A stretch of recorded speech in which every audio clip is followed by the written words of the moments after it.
Wouldn't let me in. Then you got to give me a minute or so.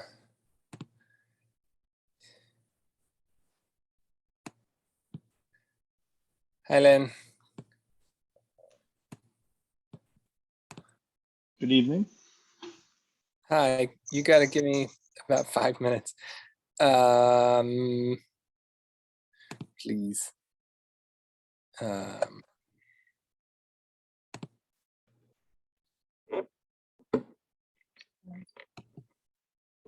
We're not on video. You are in video. We can see everything, guys. Uh-oh, that's scary. Uh-oh, stop it, Alan. Just stop it. There Okay, we go. now you can see us or see him. Hey, it's my mission partner. Absolutely. Loved it. I didn't recognize you with that shirt on. I was looking for I the changed. Northwestern shirt. I went to the ball game today. Got a little hot. You went to a great club game. How'd they do? How do you think? It was respectable. It was a respectable loss. How you doing, Len? How's your knee? It's getting much better. Been out on my bike, which is a big breakthrough. Oh my gosh, So fabulous. that's nice. And nights are getting incrementally better, so that's good. When nights are hard and laying in bed. Nights are, yeah, once I lay down in bed, the knee starts hurting. I don't know why, although the surgeon said it was the #1 complaint after surgery. That's just Wow. weeks and weeks of. Len, marijuana. One word, marijuana. So my surgeon recommended that. I have not. Definitely. Definitely. I was trying can help to get a handle on the kashrut aspects of different formulations. Yeah, There are done. kosher gummies. Go. Yeah, no, but I mean, like, you don't need brownies or chocolate. You don't want to get. I mean, there is a chocolate, but I mean, like, I wouldn't bother with that. Just get a vape. Get a what? Vape. Oh, vape. Yeah. No, my daughter is like, "What kind of rabbi are you?" Rabbi The / cool rabbi, Our favorite. a The cool rabbi rabbi. from the Northwest. Right. A rabbi from the Northwest. Yeah. Len, I think Rabbi Send it, Gadi is send it, 100% right. You should. That's what you should do. And I'll come with you for the company. Yeah, we're gonna have to do some testing. A Yeah. lot of testing to One see what word. the right. And you know what? When I sleep, I wake up and my back hurts, my legs hurt. In half an hour, it's gone. And it's old age and arthritis. I'll wake up in the middle of the night, my knee will hurt, and then as soon as I get up and walk around, it calms down. So it gets really So stiff. Yeah, it's just, but it's getting better. So Do you have a recliner chair you can sleep on? I do, but I've not. I also hook up an ice machine, and that That's works. good. That's good. But I think the rabbi has good advice. Yep. Wait, a rabbi with good advice? You can tell Wow. by, One second. Now, don't listen to the rabbi. Listen to the doctor. Yeah. you Most can people tell by don't the listen way to me. That's okay. But most people you can listen to tell by the doctor. way the rabbi's jumping around on the Zoom. He's testing it out for you. It's the rough driving I have over here. Oh, The rabbi has a driver. Is that Wow. The rabbi is a driver Miriam. now. Hi, Miriam. That is Miriam. They're all saying hi. She Hello. said how hi. are you? She's watching the road. Wow. Yeah, Miriam's How home. do I get a driver? That would make your You have to not have an extra. You have to not have an extra car for your daughter. right. Oh, all right. So we got a lot of issues here. I don't have girls. Oh, The boys are out of the house. you have an extra car lying around then, by any chance? An extra car lying around. Not one for public consumption. Consumption, rabbinic consumption. Okay, Yes, thank not you one for very- rabbinic. It would not be the car that you would want to be seen driving in. Rabbi, did you mention to Brad their AC went out in their car? I did. I'm assuming Brad is apparently here. is he in? Brad is Have you- here. Did you Look ask? at that. Brad is Oh. in the kitchen. Oh, Hi, guys. Oh. so ask Brad. Hold Ask on. Brady.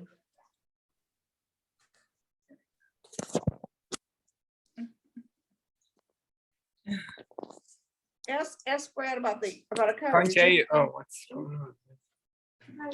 Hey, There we go. How are you? You know Brad? We've met. How are you? We've met. I'm good. How are you? Good. Well, it didn't sound. How was the Cub game? Oh, awesome. Yeah, they win. These taste like. No, that's okay. We bought box seats, Do but they we ever ended up, win? we bought box seats, but we ended up sitting in the grandstand because it was shade. Just so you know, the dryer creates a lot of heat. Did you win? So it's best to close the door. Very hot. Your food. Hi, Levy family. Let's see everyone in the kitchen. Hello. Hi, guys. Who's on the, is that Len? Len. Len, So- you are here today. What are you eating? Show Soup. them. Noodles. They were noodles. Yum. Okay. Is any of your food modified that you're eating? Oh.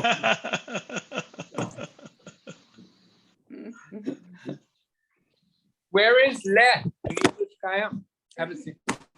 Well, this, I think, goes to a class on Thursday. Oh, it's the second Thursday, I think. No. Is it this one? I'm not sure. How's Sue Gottlieb? Sue just had an operation. How's she doing, you know? I don't know. That she's doing okay.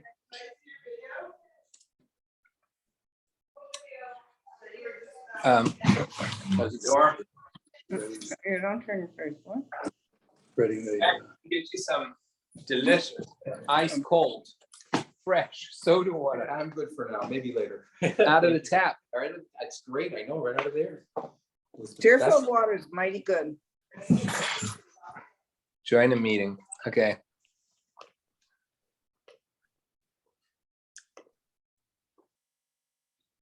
So the challenge has been that Recording in progress.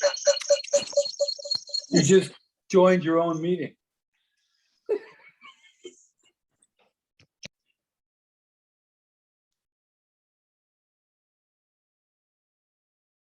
What's it Sorry, I didn't mean to say? What's it say? tick you off. Yeah, thanks.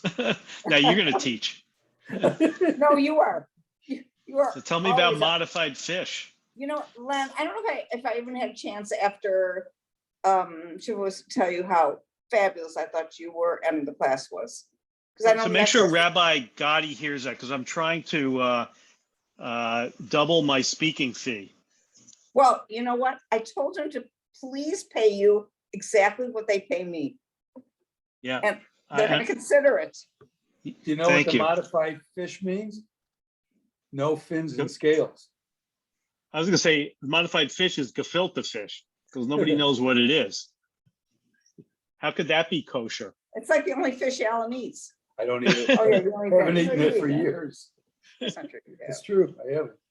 Any fish that you eat that you have to have horseradish is telling you something about the fish. You know what? Point well taken. That is so true. Well, we lost Gadi, so what else is going Yes. on? How's your wife? But anyway, before thank you for the Yeah, comments. I on really my was fish. amazing. It was wonderful. Thank you. Thank you. How's your wife doing? Sue's good.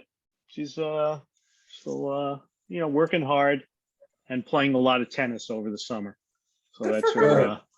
And then we've got tickets to go to Israel in a couple of weeks. In a So, couple of weeks? Yeah, you. July weekend after Shabbat, whatever, the 9th or the 10th of July, Wow. and then come back a week later after Shabbat in Israel. You we catch you the had to late. take the shortest trips to Israel. It's amazing to me. 1 week. A 1 week trip. So Sue and I know in all our trips, once we've traveling 9 days together, Time to come time on. to come home. That's why Alan and I do overnights. So that's the max. And the 1 week Israel trip works well for us. So we go, we see our son. Then we usually spend a couple days doing something while he's working. Like we'll So go what's to the something gonna be? Sfat. We're not sure this time. We've not really planned anything yet. But we've gone down, went to the crater once, went to Sfat. Last time we just took a day trip to to Jerusalem. And so we might spend the night in Jerusalem, do Well, let that. David know if you do that. Excuse me? Let David know if you're gonna spend a night in Yeah, Jerusalem. yeah. So the last time we were there, he was in the Here. States I Yeah, when we remember were that. there. So yeah, we might try to connect with him. I think where else That's we've gone, amazing. What, do you take the overnight, the nonstop overnight? yeah, the right? overnight there. Coming back, we have to stop through Newark because they don't have the direct flight Saturday night, like Saturday midnight. They don't, Yeah, that's for not a nonstop. The Saturday midnight is The not. not, I'm pretty sure the nonstop is for some reason Friday night at like midnight. What? And it's only like 3 That's days a week. Crazy. Yeah, That makes no sense. I don't, Right? I don't understand it, other than maybe it's the same plane, so it sets up the Saturday night direct To get out. Oh, to there. get out Otherwise, Right. That's it'd be why a sun- I was like wondering why you're not letting me speak. We're having a conversation. Oh, Okay. we solved the whole issue about modified fish. Yeah. no fins and scales. I'm having the tuna out of the, what's that thing called? The bag, that bag, you know, that you can get in the grocery store? Oh, Foil tuna. I live on that Foil. stuff sometimes. oh, boiled tuna, oh my God. Okay, let's talk about a couple of words that we need to know. Number one, Tehila, can you bring the print out, please? Number one is this thing called siman and a siba. Siman and siba. These are very important words that we need to learn. And the siman, what is a siman? Like a salmon. Siman is not a salmon, correct. That is not, it's not a salmon. So just okay. Siman is a sign, an indication. Okay. Siba is a reason. Okay. So for example,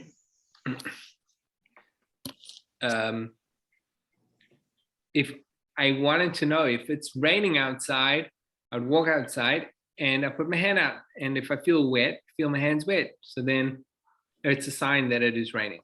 Could be that it's not necessarily raining. Could be that it's just a sprinkler. But it is a sign. It's an indication. Okay. Siba is, this is the reason that it is happening. Okay. So for example, if the clouds are crashing together and the perfect temperature and that causes the rain, so that is causative of the rain. Okay, it's a more direct connection. Tila, I'd love something when you get a chance. Siman and a siba. Let's talk a bit about so very practical. Okay, what if we look in the Torah?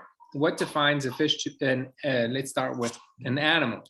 What defines an animal to be kosher?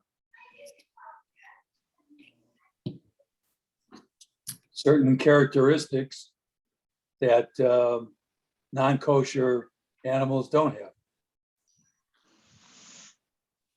Brad is laughing at you. That was a cheap answer.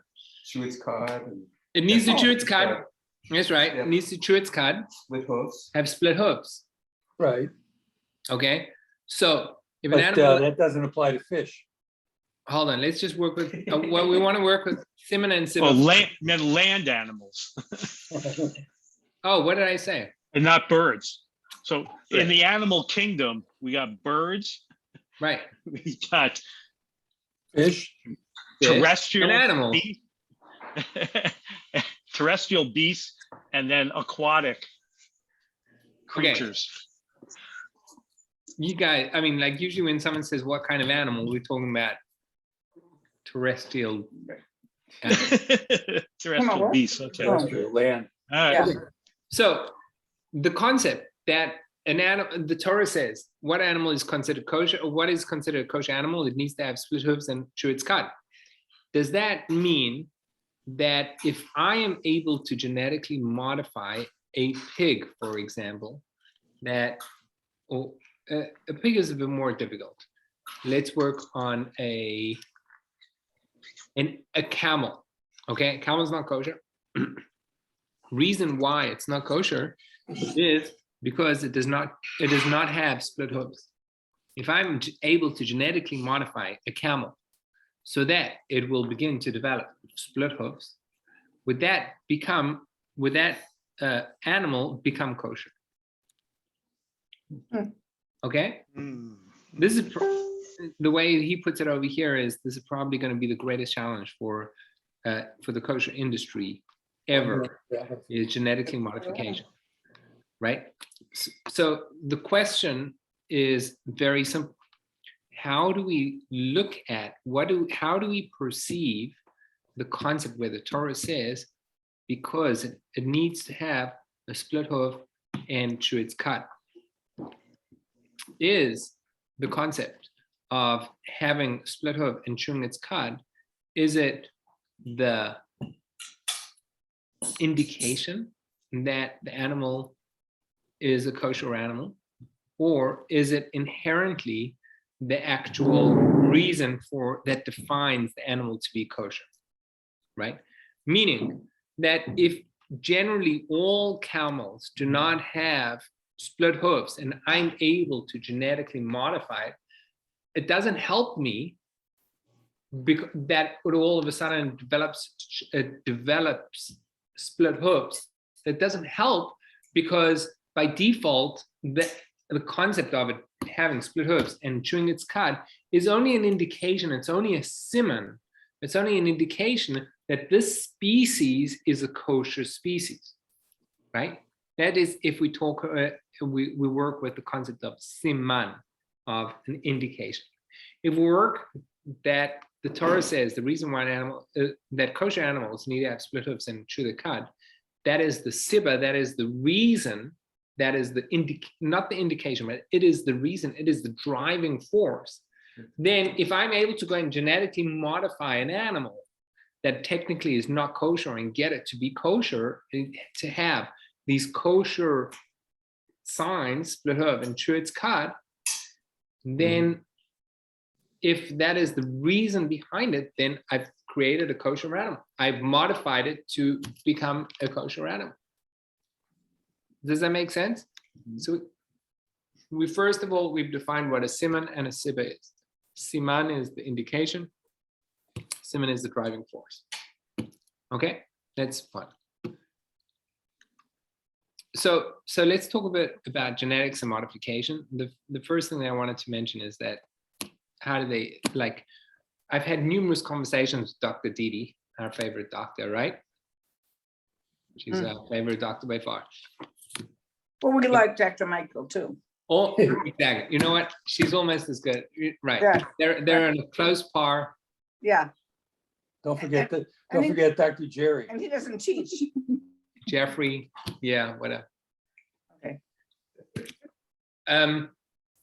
So with Tay-Sachs, we spoke about this. With Tay-Sachs, what they're able to do is they're able to create, create a, what's the name in a dish? Petri. Petri dish. Petri. They're able to develop a, the word that I'm looking for, in a Petri dish, an embryo. They're able to develop an embryo, and then they're able to test whether they have this DNA or not. And then they're able to actually extract the DNA the DNA that is defective. They can actually extract the DNA out of. So people, parents can have an unhealthy DNA, and yet they are able, through science, they're able to modify the DNA and extract that unhealthy specific strand, able to extract it so that children will never be unhealthy. It's a phenomenon, an absolute phenomenon. Wow. Yeah, basis for a great movie, right? Where you have like a world where they create perfect people and imperfect people. It's very scary, yeah. So they're able to, they're currently able to do that, right? They're able to do that. They're able to genetically modify a DNA. So let's talk about in the vegetable world. In the vegetable world, they've been doing GMO, genetically modifying food for decades, right? And they started off with doing it with wheat, was the most common, right? Where they modified wheat so that they modified the DNA of wheat that they could grow shorter stalk, more fuller sheaths and fuller wheat. They were able to do it. And now this, if you look on the on November 19th, 2015, the United States Food and Drug Administration announced that for the first time, it had approved a GMO, genetically modified organism for commercial production and consumption. The approval was granted to Aqua Advantage salmon, a product developed by the Massachusetts-based Aqua Bounty Company, which calls it the world's most sustainable salmon, touting the modified salmon as a game changer in the seafood industry. The decision was issued 20 years after Aqua Bounty first applied for FDA approval, and was accompanied by a great deal of controversies surrounding the safety of GMOs and the possible long-term environmental impact of genetic modification on an industrial scale. Right. So I don't know exactly what the company were doing, but they're producing, they're probably, from the little of my knowledge, they're farming salmon, and then they're genetically modifying their salmon to be bigger, fatter, healthier, I don't know, last longer on. I'm not exactly sure what they're doing, but they can, by introducing certain strands into an animal, then they could possibly grow a bigger salmon, a longer salmon, a fatter salmon, whatever it is that enables the increasing consumption of our environment, of our world. We're able to keep up to it or to service that. Yeah. I have a question. Before you were talking about animal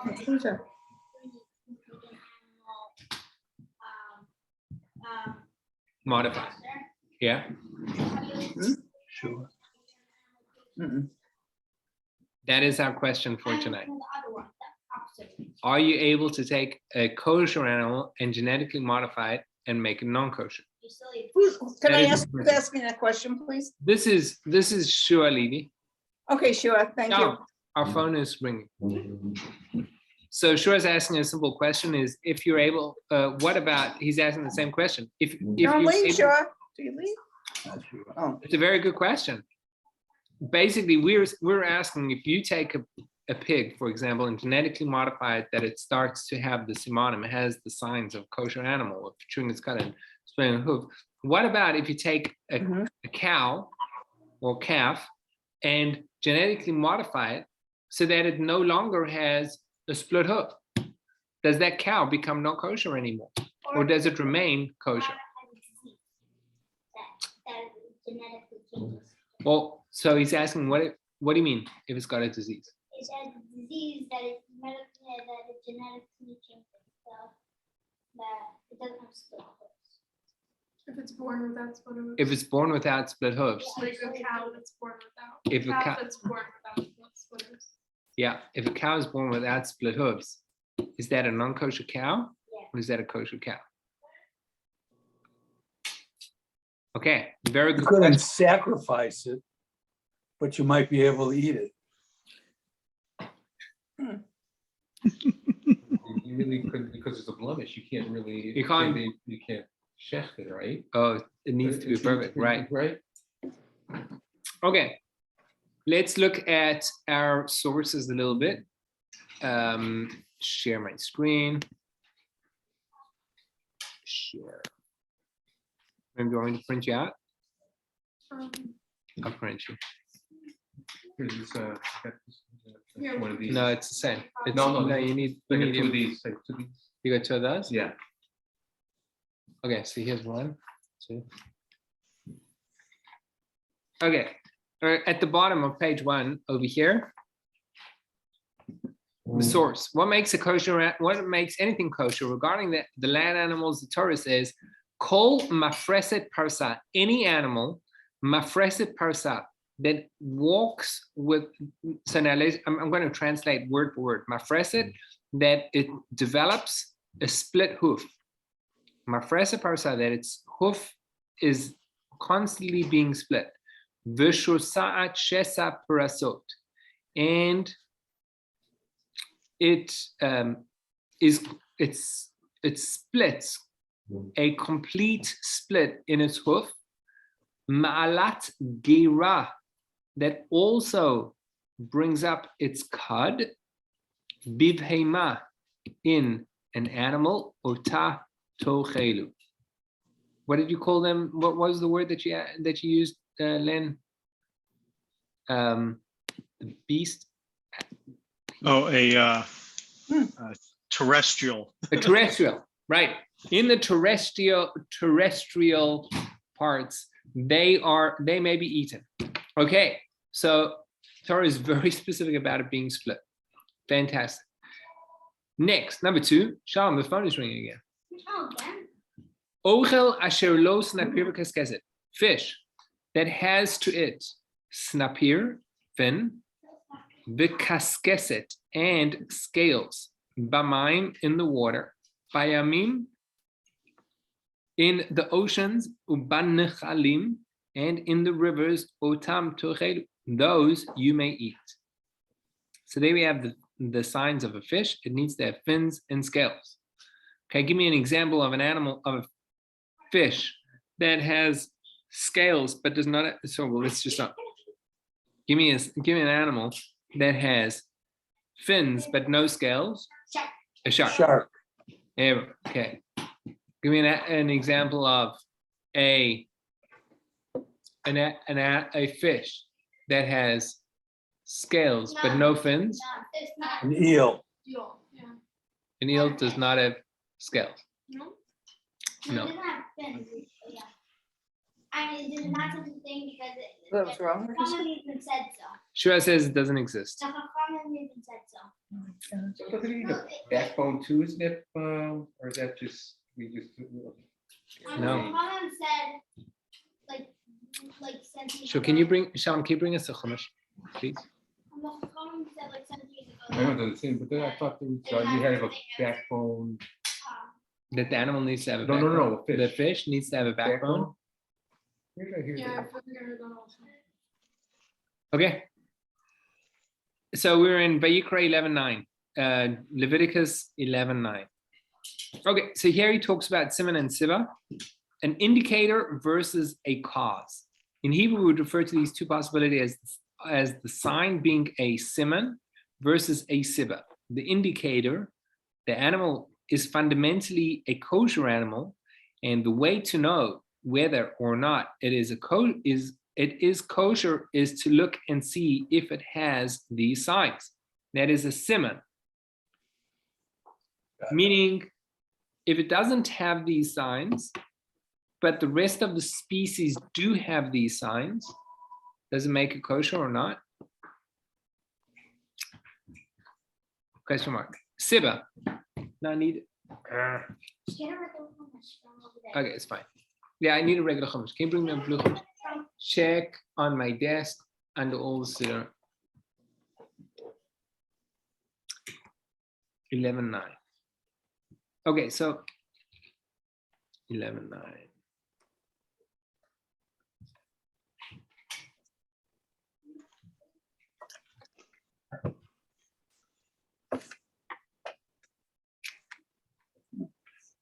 What's interesting is that the Torah goes and gives it defines 4 animals that are not kosher, and it says very specifically that these animals are not kosher.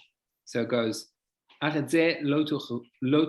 verse 4, it says these animals you should not eat of the ones that bring up their cut. The camel. No, I need the blue one. I need the blue one. The blue one. Look at it. Look at it. You have to buy me blue. The camel, because it brings up its cut, but it does not have split hooves. That is not kosher. The shafan, the rabbit, it also chews its cut, but does not have split hooves. It is not kosher. Shafan, the arnevet, the type of rabbit. There's the rabbit and the hare, whatever. And then it also talks about the chazir, the pig. Isn't that what we eat all the time? Yeah. The chazir, thank you. The chazir, the pig, because it has split hooves and it's v'hugeira lo yigar, but it does not chew its cut. Tamehu lachem, it is tameh, it is impure. So it's almost like the Torah says, these are the signs of an animal being kosher. The pig, because it doesn't have it doesn't chew its cut, or whatever else. So our question is, well, what is the Torah going to say on the day that we develop a pig that does chew its cut? And what are we going to say? What is the Torah going to say about a camel that develops a split hoof? Is it kosher or not? You know, it's a question. We're discussing this. So, what are you saying, Shalom? It's like in the case of the fish with scales and no fins. Yeah. And it was said through HaKadosh that if there's no such fish that has scales. Now, but if we can develop it with nobody science. has ever found it. I know, but the question is, they're making it. How do you make it? with You science. like take a big piece of plastic nail and stick it on. Okay, what I'm looking for is the birds. So the Torah is very interesting with regards to birds, and I'm a bit lacking over here. Lacking in knowledge. Every flying, teeming creature that walks on 4 legs, it is an abomination to you. Oh, here we go. So what? Abomination. Abomination. These shall you abominate from among the birds. They may not be eaten. They are an abomination. The nesher, the peres, the oznia, the da'ah, and the ayah, according to its kind. Every orev according to its kind. The bat ya'ana, the tachmat, the shachaf, and the nates according to its kind. The kos, the shalach, and the yanshuf, the tinshemes, the ka'as and the racham, the chasidah, the anafa, according to its kind, the duchifas and the atalef. So like Rabbi ArtScroll over here does not give you a single translation to any of the words. So in the notes of what birds are not kosher, so the Torah gives us specific words, specific birds that are not kosher. So for example, the nesher, commentators generally believe that this is the eagle or the bald eagle, the peres, the bearded vulture, the oznia. Ibn Ezra understands that as the mythological griffin, the da'ah, according to the translation of Rasadia, this is the kite, K-I-T-E. The Rabbi translates species of vulture. An orev, this is generally assumed to be the raven. Bat ya'ana is known as the ostrich. The nates, this is a sparrow or hawk. Kos and yanshuf, both birds howl at night in the cheeks that are similar to those of humans. The owl as the great horned owl, according to the Rabbi, the falcon. Okay. For the ostrich, is it, Yeah. what is it bat? Bat So ya'ana. it's the daughter? So is it 2 words? Yeah, in Hebrew it's known as bat ya'ana. 2 different words. Mhm. But why would it be just, why not just the ostrich? Why the daughter of the ostrich? I don't know. Batayana. I have a question. We don't have something. Okay, yeah. What's your question? The question after that. Why does it say, does it say that the Hasidah is a trace bird? It comes from the word chassid. That is a good question. Do you know the answer? Yes, I do. Okay, we're not allowed to take questions that you know the answers to right now. Okay. Well, Okay. I have a, is there any correlation between the fact that a non-Jewish person can be converted to Judaism to the fact that a non-Jewish animal can be converted to kosher? Brad's dog is a Jewish dog. I don't know.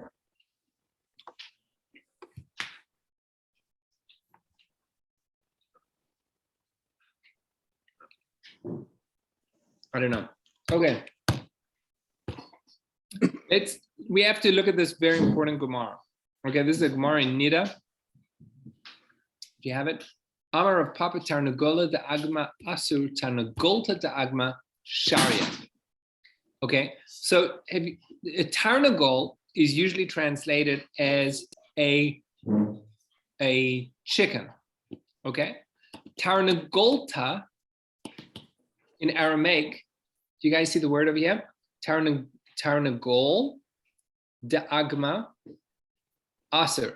A Tarnagol usually sounds like a male chicken. Of an Agma is forbidden. Tarnagolta de Agma, Tarnagolta of an Agma is permitted. So simply it sounds that you've got a male that is not kosher, Tarnagol, a male, of an Agma of the species of bird is prohibited, and a Tarnagolta of an Agma is permitted. Is that clear?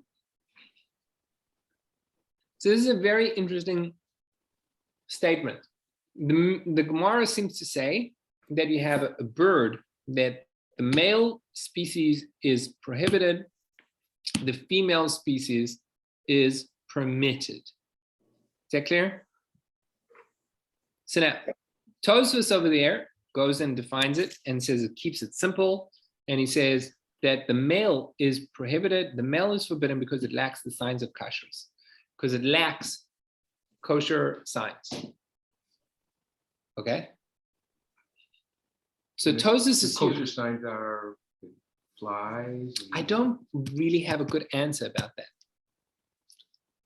What is a kosher sign? I think we know that so birds in general, we eat birds that we have a tradition that they're kosher, right? We don't eat birds that, so it seems like over here we have a bird that has certain signs. One of the signs, for example, is that a bird is eats other animals. What's it called? A Bird of prey. No. bird of prey. Carnivore. No. Bird of prey. We know the birds of prey are not kosher, right? So Tosfos over here seems to be saying that this bird has signs that it's not kosher. The male part has signs that it's not kosher, and therefore it's not a kosher bird. Okay, so we're gonna work through this a little bit. Someone is messing around and disturbing my ADD, is kicking in the eyes. Okay, please stop calling my house. Go get the Mira. I'm printing a printout. Come and join my class.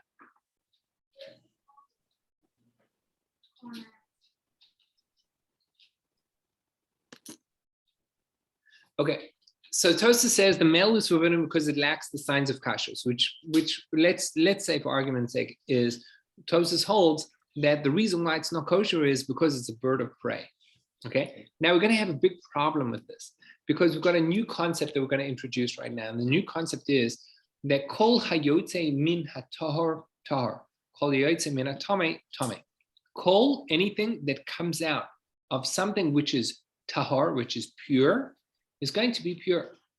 Anything which comes out, something that it comes out of something that is impure is impure. Okay? Here we go. The Mishnah in Bechoros. It's a Gemara in Bechoros that says, a kosher animal which gives birth to something resembling a non-kosher animal, it is missing the simanim. The baby may be eaten, and a non-kosher animal which gives birth to something resembling a kosher animal, that the baby is still not kosher. Why? Because all that emerges from a kosher animal is kosher, and all that emerges from a non-kosher animal is not kosher. Okay, does that make sense? Yeah. So if a bird or an animal, let's work for an animal. Shua asked a brilliant question before. He said, if for some reason a cow gave birth to a calf, and the calf did not have split hooves, is the calf kosher or is that calf not kosher? What would you say? According to this, it's kosher. According to this is, gentlemen, ladies, is kosher. Why? Because it comes from a kosher Because it comes from a tahor. right? Okay, because it comes from a kosher animal, so it should be kosher. So now, what's going to be the question about that? Well, based on the previous Gemara, you can't have the mother bird gives birth to a male. You have a conflict. Correct. So in the previous Gemara, the mother bird gives birth, assuming the mother gives birth to a male, and therefore the male should be kosher. Yeah? Yeah. Okay. But it's What not. are we working towards in all of this? What's the background? What are we trying to achieve over here? What we're trying to achieve is trying to define, are the signs of an animal being kosher or not kosher, is that a siman or a siva? Is it the indication, or it's the underlying definition of the animal's status? That's where we're working towards. Okay, so let's just compare the two Gemaras. The first Gemara said, the Gemara in Nida, it said a male agma, a male tarnagol, the agma, a male one is prohibited, the female is permitted, right? So what does that sound like? It sounds like the siman, the signs are what define the animal, okay? And therefore, if we're able, let's just take that and apply it to genetically modified. If I go and genetically modify a kosher fish, yeah, to have, let's say I can get my salmon to not have scales anymore, save us hours and hours on production, whatever. If I'm able to get it to not have scales anymore, is that kosher anymore? According to this, it would not be kosher. Or if I got a shark to start growing scales, would the shark be kosher or not? You think if it did grow scales, according to this part, it's the sign. Right. So Right, it has therefore, the signs. a kosher, it should be kosher. Okay, let's just move a little bit over here. Okay, so let's just recap where we're at. We had Tosas that said that the reason why why this tarnagol, the reason why the male is forbidden is because it lacks the signs of kashrus. And we're going to have a problem with that because we have a Gemara that says anything which comes out, here it is, because all that emerges from a kosher animal is kosher, and all that emerges from a non-kosher animal is not kosher. So if that is going to define whether if a female kosher animal gives birth to an animal, even though it has the signs that are, even though it's lacking the signs which is kosher, it should still be a kosher animal because its mother was a kosher animal. Okay, Tosas knows this question, and Tosas deals with it. It says as follows: the reason why this tarnagol, right, does not receive the rule of everything which comes out of a kosher is kosher doesn't have that rule is because birds are different. Birds are different in that it is not directly born from the mother. A bird is born from an egg. And these are the words of Tosfos. Ha'em lo yalda ha'efrach. The mother did not give birth to the chick. Ela beitzim. The mother birthed eggs. Hitila ela beitzim hitila. It birthed or it spat out chicks. V'ha'efrach me'afra kagadol. And the chick, it grew from the ground, me'afar, from the dust. V'ne'esar mimele, and it automatically became prohibited al yedei simanei tuma, through the signs of it not having the signs of kosher. Which is, until I saw this, until I even think about it. How think about it. You got who had eggs this week? Anyone ate an egg? Right? There's nothing living in your egg, right? We don't see it. It was a liquid, an absolute liquid, right? How does it turn from a liquid into an animal without receiving any nutrition? Len, explain to us the science. Isn't that crazy? Alan, you should know. Alan, you should know. In med school. Alan, you in med school? Where does it get the nutrition? Right. Yeah. From the inner part of the egg, from the yolk, from the white. That's we eat it as food. The chicken would use it as nutrition to get the strength and growth to peck out of the egg. Okay, I'm glad you think you're comfortable with that. I don't understand. I mean, like you take an egg, you crack an egg open. It is liquid, and it's got a yellow yolk, and it's got the white, and it is nothing living in it, right? No blood, nothing. Basically, And what? Yeah. we had a nest with a pigeon nest Yep. in our school this year, Yeah. and it laid 2 eggs. Yeah. The pigeon. So we did shiloh hakein, Yeah. when you like scare away the mom Yeah. and take the eggs, Yes. and then we kept checking on it because it was like in our windowsill. You checked the mother. We kept You checked checking on the the eggs eggs. and everything, and then one of the eggs hatched, and then the other one never hatched. That is so cool. It was so sad. It was hard. Oh, you were sad that it didn't hatch? I was just like, it doesn't, I don't know, like, how does that happen? Like, one of them becomes a bird and one of them never. I just want to say I'm shocked by this concept. I'm shocked that this thing exists. Some things you never think about, right? When a chick breaks out of its egg, it's breaking out with feathers on it. Is that not right? It has feathers. It's got a brain. It's flop. It's got a brain. It's got a hard beak. It's got feet. Oh. I don't know. It is interesting. And the eggs that we eat in the grocery store have been processed to eliminate the growth possibilities. Agreed. So, Agreed. You know, when you do see a spot of blood or something yucky in the egg, that process didn't work.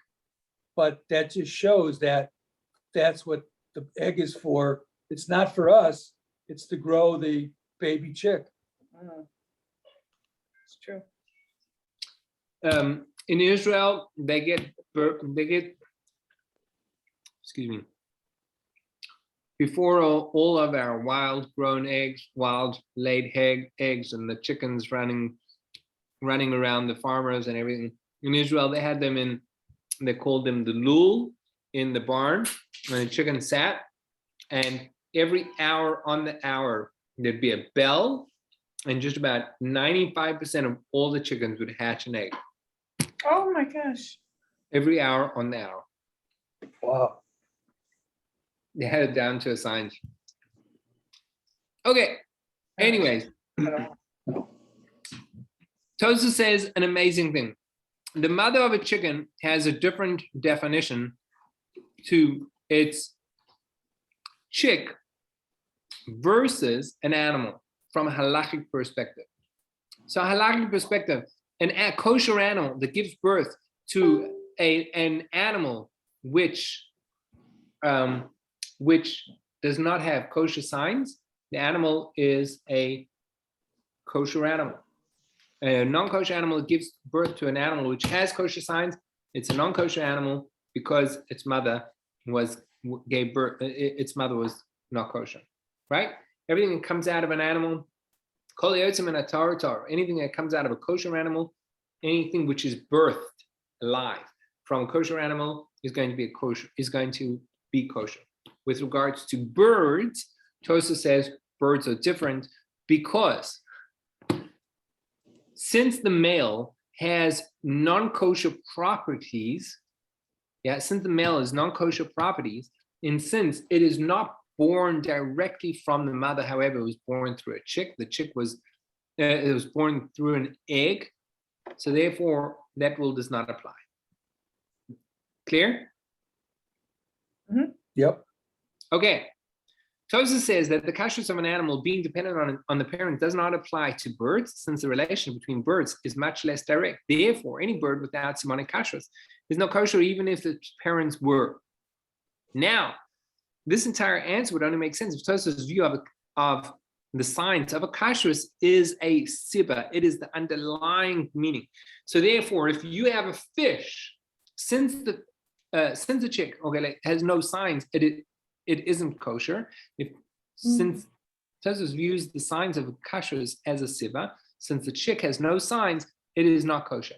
If Tosos viewed the signs of kashrus as a simon, then the chick would certainly be kosher, since its parent and its sister, meaning its species, is kosher. So therefore, this animal that doesn't have the signs would also be kosher. Tosos doesn't hold it. Since even though its species is kosher, the animal needs to have those signs. It needs to have those signs in order, because that's a service. So Tosos hold kosher, the signs of an animal being kosher is inherently defiant. Defining. Okay. Determinative. Determinative. Okay, thank you. Likewise, in the case of salmon, Tosfos would be unfazed by the non-kosher DNA that would say that regardless, the presence of signs of kashrus make the fish kosher. So if you introduce into your salmon a strain of an eel or a strain of a shark, which makes it fatter or healthier, whatever it is, right? From Tosfos' perspective, that would not be a problem.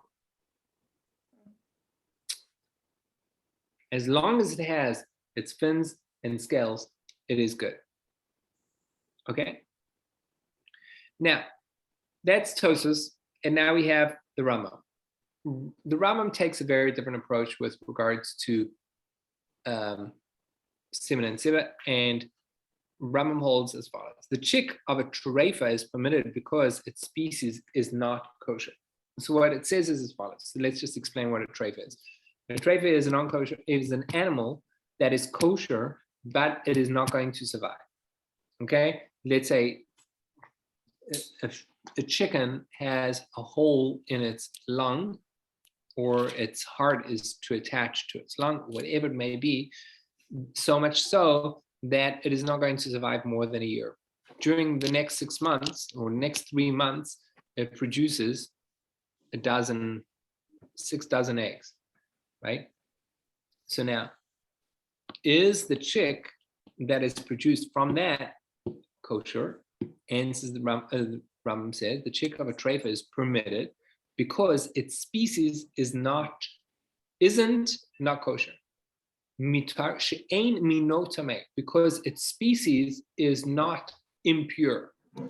Okay, so what the Rambam seems to be working with is he's not necessarily focusing on the signs of the bird, right? As much as the Rambam is focusing specifically on whether a species defines it or not. Okay, does that make sense? So we had Tosfos that seems to clearly work from a perspective of siman, that the signs are the defining establishment. And here, the Rambam seems to say, we don't necessarily care about the signs, we care more about the species.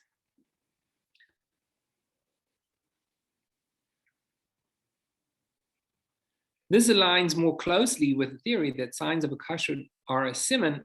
If they were a sibah, Rambam would care less about the species of bird and more about the specific physical characteristic of that particular chick.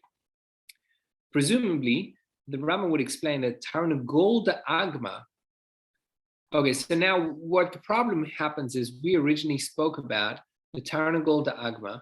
We have to pull that up just because we have to explain what the Rambam is going to say about it again. So Rav Papa said the Tarnagol da Agma is forbidden, the Tarnagolta da Agma is permitted. So now the Rambam is going to struggle with this. If the Rambam says that a species defines its kashrus, so you've got a male and a female it shouldn't make a difference, even though the male has got non-kosher signs, right? Since the species is kosher, because its mother is kosher, since the species is kosher, that should make the male kosher as well. So how is the Rambam going to explain this Gemara? And he says that he explains that the way the Rambam will explain this Gemara is by defining as that the Tarnagol da Agma is a different species to a Tarnagolta da Agma. It's two different birds. They have similar names, but they're very different. Okay, which is a very uncomfortable way of going on and explaining what the Gemara is saying. It's like it sounds like you got a male and a female over here. Tarnagol, Tarnagolta. That's how we talk. Tarnagol is a male bird, a male chicken.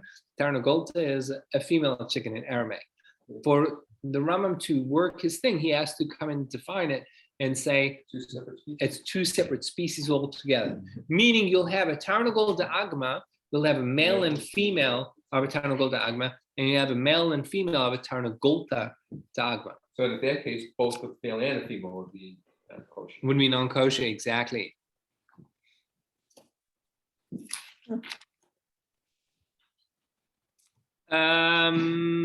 Where are we? Okay, the Rambam. In our salmon case, the Rambam would be more concerned about the problematic DNA, as he would regard the DNA as inherently non-kosher, despite the overall fish having fins and scales. He's saying if the animal inherently has non-kosher traits within it, it is a new species. It has a new species. Since it's a new species, we want to see if it's, I don't know how to define it. I don't really have it. Even if it has the fins and the even if it has fins and scales, it's still a new species because there's some non-kosher DNA that's put into it. Correct. Rabbi, is it possible that Rambam's thinking God initially, knowing all the species, divided them up, giving us either specifics or the words in the Torah? So if a new species is created, it by definition wouldn't ever be kosher. Is that where the Rambam's headed? Because it just isn't on the list from the beginning of time. Yeah, it definitely seems that. She'ein mino tame. I mean, like, it. I mean, as contrasted to if we find a new species, in the jungle somewhere, correct, we would have to determine. But if we create, if it falls under the categories of what we were given in the Torah, right, we would have to figure out what was intended. But if we create one, I mean, is that? That's what I was thinking. Maybe he's going in that direction. So it's already been determined. Yeah, it's to be honest with you guys, I mean, I do feel like this Rambam, that him bringing a proof from this Rambam, in my opinion, is a very weak proof, because basically you're taking a chicken that is, there are numerous ways that we can wiggle out of his understanding of the Rambam. Because I mean, he's saying that a chicken that is fatally wounded when it gives birth to a chick, right? It is going to be kosher. So now, first of all, let's just define. If you eat the chicken, is the chicken kosher? No, it's fatally wounded. You cannot eat it. If you slaughter it as kosher as you want, it's not going to be kosher because it is fatally wounded. So you're not able to eat it. Okay. Now, so the Rambam says, well, the offspring of that animal is kosher, meaning the chick that is born out of the egg is kosher. Now we can say numerous reasons. He's saying because its species is kosher. I mean, like, first of all, we can say that it's got nothing to do with its mother once again, because it's born from the egg. It's not born from the mother. And therefore, who's to say that anything should be influenced by the mother? Just because the mother is fatally wounded doesn't mean that the egg is going to be non-kosher. It's not to say that we're defining the kashrut of the animal by its species. It could be that you need the species and you also need the kosher signs. Let's leave it at that. In our salmon case, the Rambam would be more concerned about the problematic DNA, as he would regard the DNA as inherently non-kosher despite the overall fish having fins and scales. Look at Ramoshe Sternbuch, in his response published in Shivas Manhagas, cites and follows the view of Tosfos in Nida. So Ramoshe Sternbuch, he is still alive. He's the head of the Eda Haredis in Israel. He's the head of the most ultra-Orthodox halakha authority in Israel. Very, very firm. Very firm. Okay. He cites and follows the view of Tosfos in Nida that a bird's kosher status depends on its own characteristics rather than its parent's species. He thus ruled that a salmon with all the properties of a kosher salmon is strictly speaking permissible for consumption, even if it underwent genetic modification with genes from a non-kosher animal. Even if we accept that the non-kosher DNA is a problem, so now he's got another point over here, which is called batel b'shishim. It's still mixed in with a lot of kosher DNA. Perhaps we should apply the rule of bitul, which states that we have a mixture of minute amount of forbidden food, right? 1/60, with an overwhelming amount of kosher food. Unfed food is nullified, and we treat the mixture as entirely kosher. Why don't we say here that the non-kosher DNA is batel to the kosher DNA? Okay, so one objection to this may come from a ruling made by the Rashba, in which he said that any time an addition to a mixture becomes standard practice, that addition is never batel. Okay, meaning if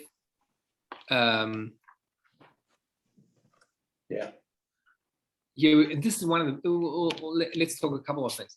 For example, one of the you're all familiar with sherry cask. So what's the halacha with, what do l'chaim tend to follow? Do they have sherry cask or not? If you don't look at the label, it's okay.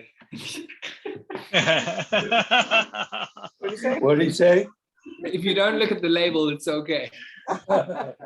Brad. We don't use sherry. Lead is like after a certain amount of bricks, you can't Turn the bottle. Turn the bottle around. Oh, is that my favorite? Oh, it's a good one. Turn the bottle around. That's hanging swoosh. Oh my gosh. So sherry cask. Let's talk about sherry cask for 2 seconds. So if sherry cask is, so one of the two of the issues of sherry cask is, number one is, as he says over here, that since it's becoming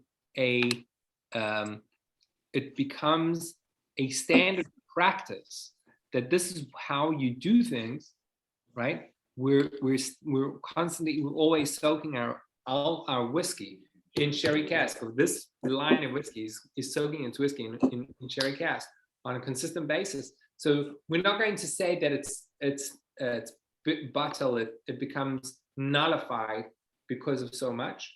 because at the end of the day, you're doing this on a regular basis. We don't allow that. That's according to the Rush. Another thing is that with regards to bittul is that if something is davar chashav, if something is important or is different, then it does not learn bittul. So, for example, if you had a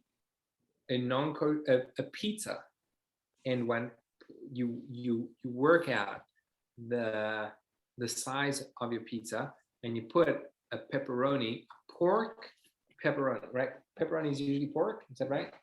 Put a pork pepperoni that is less than 1/60th of the entire definition of your pizza, and you put it in there. Is that kosher or not? Can you eat it or not? What are you cooking it in? You baked it in your oven. The answer is very simple. The answer is no, it's not kosher. Why? Because it's double sugar. It's something that's defined. It's clear. You can see it. It's there, right? If it's completely, right? If you got non-kosher liquid that's mixed into kosher liquid, you can't separate it. It's not clear, right? I told Miriam our story while I was preparing this. In Panovich, one Shabbos, a cat fell in to the cholent. Oh no! A cat? A cat. Because Israel, cats go They're all over everywhere. the place, I know, Yeah, they're all it's over- not surprising. Cats That's all over the not place. the surprising It's part. not- The surprising part. The surprising is part that they still ate it. is that they 'Cause serve it's it. such a big challenge. And so they Oh. can't cook in the cholent? Or We they don't just- know that part. We assume that. Well, it'd be like a They took the cat out. Korean restaurant. Yes, please. Thank you. They took the cat out. We assume that they found the cat and pulled it out, but they went to they measured the size of the cat and the size of the cholent, and whichever halachic authority was, they defined that it would still be kosher, and they served the cholent. That Shabbos. Len, you can write a speech on whether you have an obligation to tell yeshiva students on Shabbos whether there was a cat in visiting their cholent or not. Rabbi, I have a solution to the pepperoni problem based on what you said. Say again? I have a solution for Yeah, the pepperoni. yeah, Just put the pepperoni under the cheese and it's not visible. yeah, exactly. Don't start reevaluating things again. I Make know it the work next for thing you. I'm gonna No, hear. I mean, come on. So a couple of years ago, we had a couple of emergencies at my house. Erev Pesach, we were living in Israel, and Eve got a major burn. She was taken to the hospital. My mother came to help us prepare for Pesach, and she looked in the freezer, and I had, because I was training I had a piece of a shank bone from a freshly slaughtered lamb that I attended the slaughtering and the butchering of the lamb. So I had a fresh piece. I put it straight in my freezer, and what I needed to do with it was you needed to salt it, soak it, and my intention was to actually burn it, just burn the oil and the blood out. Right, that was the intention. That enables it to be kosher. My mother did not. She saw the shank bone, and she was cooking She was cooking our meal, and she saw the shank bone, and she said, "You know what? I'll put it in. I'll cook it for them, so they'll have the shank bone ready to go." And then I was like, like Erev Pesach, literally Erev Pesach, like 4 hours before the Seder, and like he would just come back from hospital, and I was like, with stitches, I was like, "Ooh, the shank bone! I have to get the shank bone ready." And like, open up the freezer, no shank bone. Where's the shank bone? Where's the shank bone? My mother was like, "Oh, it's inside the pot." I was like, "No, it's not kosher." So I called up my Rabbi, and he said, "You need to see if it's basal b'shishim, if it's 1/60th." So the way we did it was I took the pot, we measured how much soup or how much broth was in, how much liquid was in that. And then we saw, I took the bone and I filled the cup with water, and it's so much water it displaced. Okay, that's how you measure how big it is. So I put it in a cup, I filled the cup and watched how much water it displaced. So then I knew what the liquid amount of that piece of shank bone was. And then we measured it according to how much water was in, or how much liquid was in the pot. And guess what? It was not kosher. We had to throw out the whole pot. Oh, Erev Pesach. It was like, oh, yeah. It was a good thing with the shank bone and not after reverse. It was like Erev Pesach on 2:00. Brad has not had anything to drink, and he was like, "I'm glad it was just a shank bone and not a piece from a breast." Guys, we're coming over for drinks now. We're coming over. Shulchan Aruch. Mishum dedavar as ba'atzma mavid afilu be'elef lo batel. Anything which is itself forbidden and is a stabilizer, it is never batel, even 1 in 1,000 ratio. The Rama says that since the enzymes stabilize the milk, they are too significant to be batel, and perhaps we should say that a gene which enacts some. So let's just talk about enzymes. In order to make cheese, they use enzymes. Nowadays, so now the amount of enzymes that they use in to make cheese is a minute percentage. A minute percentage. We put in a bag this big, three small bags, they're this big, 3 small bags this big into a vat of 40,000 gallons. 40,000 gallons, we'd put 1 or 2 bags this big of enzyme. Okay, so you put a huge amount of milk versus tiny percentage of enzymes. Now, cheese needs kosher enzymes. Why do you need kosher enzymes?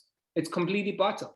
It is completely, it is insignificant, right? So the Ramah says anything which is itself forbidden.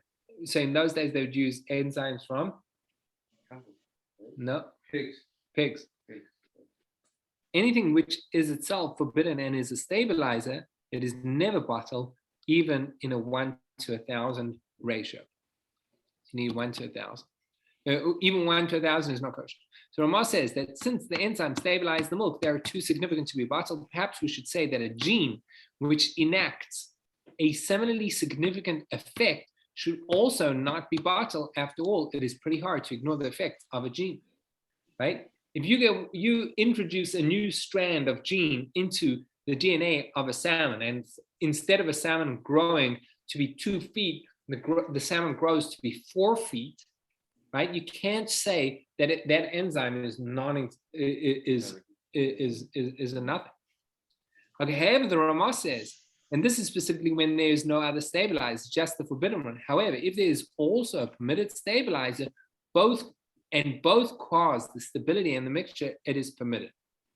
In our case too, the new gene is not the only gene causing the growth. All of the salmon's genes cause it to grow. Therefore, the non-kosher DNA should, in fact, be batel to a kosher DNA. In conclusion, there seems to be a machlokas as to whether we look at the nature of an animal species or at its physical characteristics to determine its kashrut.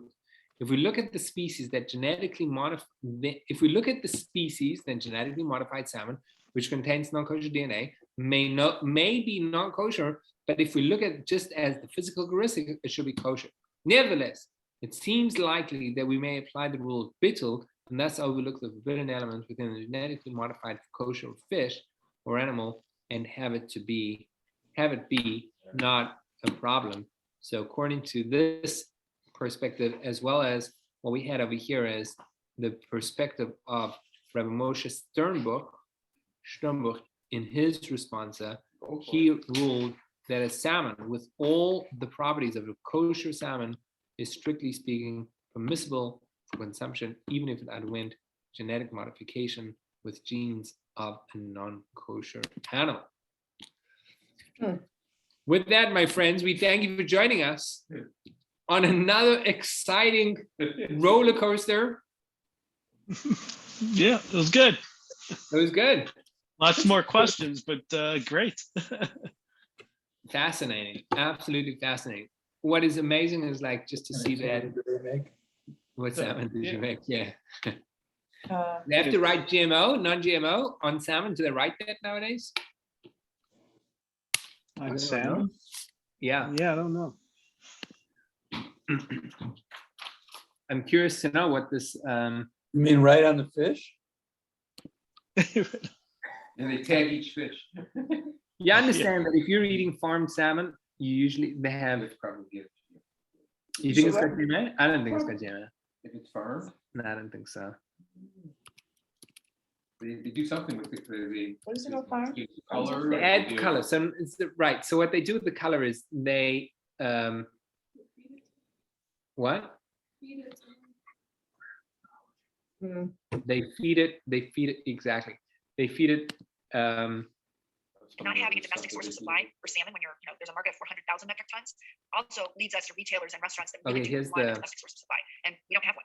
And so this kind of farming provides that, and it's in a very environmentally responsible way, which is also important. Welcome to Seeking Alpha CEO interviews, informed conversations with the best and brightest CEOs in the publicly traded markets. Quality of leadership is a decisive factor in stock performance. Our show provides intimate and in-depth investing discussions with industry leaders across all sectors of the marketplace. We publish excerpts on social media platforms and the full conversations on seekingalpha.com or on our highly rated Seeking Alpha mobile Seeking app. Alpha.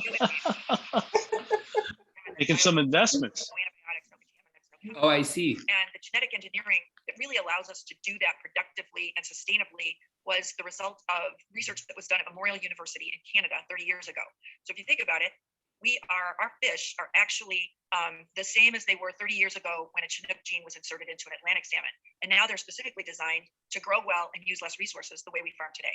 And how big is the global salmon market? It seems like it's a super popular fish when you go to any store, from your more budget type stores all the way up to your high-end Whole Foods type stores. It seems like you always see salmon, a lot of different levels to it, a lot of different price points. But can you talk a little bit about how big the global salmon market is, and then also add what do you think a reasonable penetration is for you?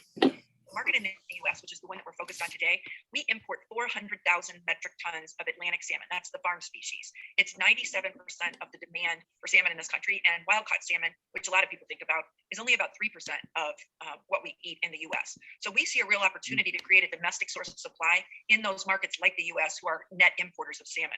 The global market for salmon is growing roughly 5 to 7% per year. And so there's plenty of room for new types of farming, new sources of supply, and shifting production like what we're talking about doing by bringing domestic sources of supply and production to a market like the US. And do you give thought to what a reasonable penetration rate is? Is it, I assume it's something like a fraction of 1% is still a huge number just because you're talking about such a massive market. Do you give any thought to how much of that market you might be able to dig into? Okay, so there. If you think Okay, of we the don't need more of US that. market, I think it's enough. If you want to see that interview, look up the company Aqua Bounty, sustainable genetically modified salmon. So they're saying they're bringing their salmon up to standard. Farmed salmon, bringing it up to standard. Fascinating stuff. Okay, ladies and gentlemen, thank you for joining us. Thank you. Have a good Shabbos. We'll see you on Shabbos. Hi, guys. We'll be there. See you then. See ya. Bye, guys. Bye. Shabbat shalom. Shalom. Shabbat shalom. Shabbat shalom.